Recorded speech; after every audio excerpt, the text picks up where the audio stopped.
Okay, so I had a topic that I wanted to talk about today because also I'm running out of time to get a video out for today. But I decided that this was a topic that I wanted to talk about, especially because it's pertaining to something that I actually do kind of care about. We're going to be talking about the Superman Legacy test screenings that have happened, or test screening that has happened. And I'm looking at a bunch of articles and Twitter as well of what is being said. I will provide links for these articles, and you can do with them as you will. I should say this. I have watched the trailer for the movie. I'm actually quite interested in it. So yeah, I originally wasn't interested in it because I didn't think James Gunn he necessarily could fit with the DC universe, even with Suicide Squad. But I'm willing to give him a shot on this one. Anyways, so apparently over the last couple of days, and this just came up within my feed, so I'm kind of a bit late to this, but over the last couple of days, there has apparently been talks about the first test screening that happened for Superman Legacy. There are some people that are saying that it hasn't happened. I'm going to be honest with you. People who are saying that it hasn't happened, that's a lie. We're about 7 months out from the movie's release. If we don't have test screening done by now, there's a problem. This is where we're getting a lot of mixed opinions as well, or mixed signals as well. Is that a lot of people? There's quite a few articles coming out that are saying that Superman Legacy test screening has overall negative response. There's a couple that are saying that it's BS. I'm just here to give you guys my opinion on some of these responses. The purpose with these test screenings are to get opinions about the movie, whether it be positive or negative, okay? Because then there's 7 months left before the movie's supposed to be released. So there's still time for things to be fixed. This article from comicbookmovie.com says, alas, it didn't take long for one scooper to claim that early word from test screenings was negative. The buzz was said to be not good, and the tone was compared to the first Captain America movie and the Mummy films. That doesn't sound too bad, right? Fortunately, subsequent reports suggested many who attended these internal screenings felt it was Guardians of the Galaxy level good. So, the thing that we need to do with those statements right there, with just those statements right there, we really need to take that with a grain of salt, especially with how much back and forth there is amongst the internet, and just on a whole bunch of different articles as well talking about this situation. Take all of that with a grain of salt because, again, test screenings, this is kind of an expectation. This is what you have to expect with early test screenings. Something that I've also seen in one of the articles that was a critique that I kind of got annoyed with was just somebody talking about, like, this is coming from Geek Tyrant, this is from and I don't know these guys at all, but I want to point this out. Geek Tyrant is quoting the Hot Mic podcast. The Hot Mic podcast. They said Nicholas Hoult is the standout and the film is decent, but a large chunk of the film was unfinished with only a third of the VFX done. And I should say this.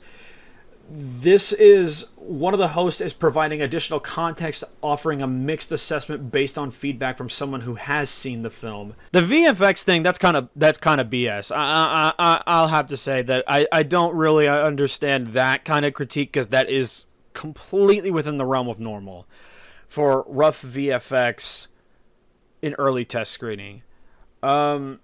So yeah, then there's this one statement here also on this in this article saying this tone is a notable shift from Gunn, who is typically known for this humor-laden approach.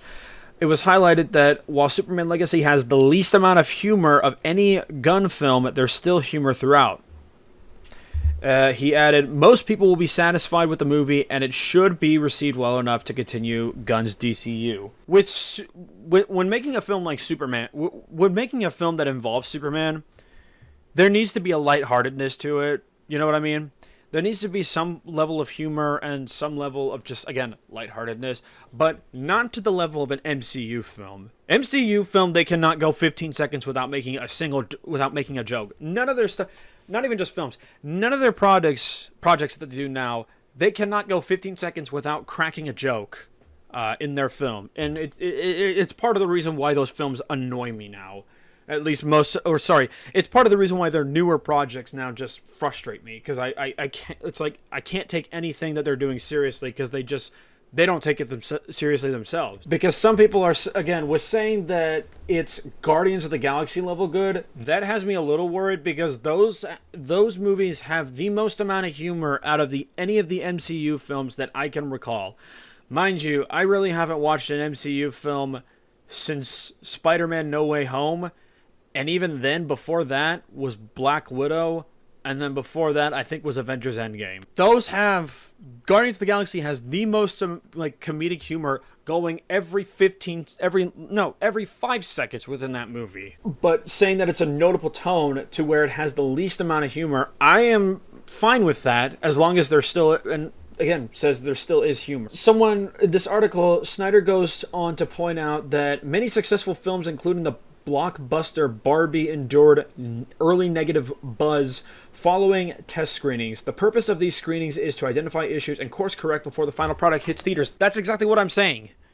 It's meant to do this is the purpose for it. Some people are blowing this whole thing out of proportion. If you're going to go on the internet and you're going to see a lot of people talking about these test screenings, here what I have to say, take all of this stuff with all the stuff that is being said with a grain of salt, because one, you haven't seen the film, I haven't seen the film, and to be honest with you, it's going through like a whole chain of people that honestly I have no idea if these people who are making these claims have actually seen these movies, has seen this movie. Take all of that as you will. I'm still gonna be hopeful for this movie, because I do want to see a successful DC Cinematic Universe, or DC Universe, whatever you want to call.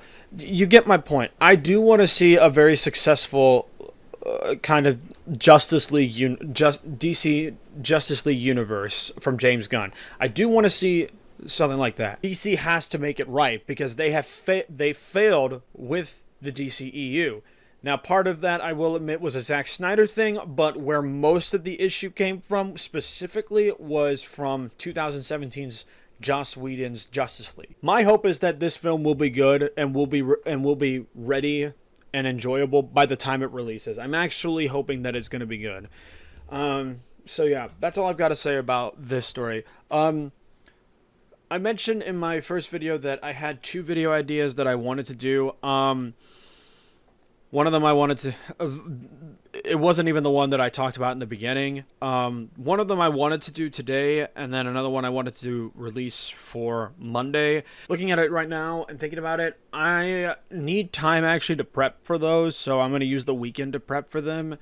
And it's because I need to also kind of make a little notes and script, if that makes sense for you guys. So yeah. Tomorrow, though, we're going to call tomorrow's video Fun Friday, where probably it's going to be a gaming video. I'm trying to decide. I'll probably decide tonight what video it's going to be, or what game it's going to be, and then, yeah, that's probably it now. Let me know what you guys think in the comment section below about this whole thing, and consider subscribing. Follow me below on all of my social media that I have down there, and I'll see you guys in the next video. Peace.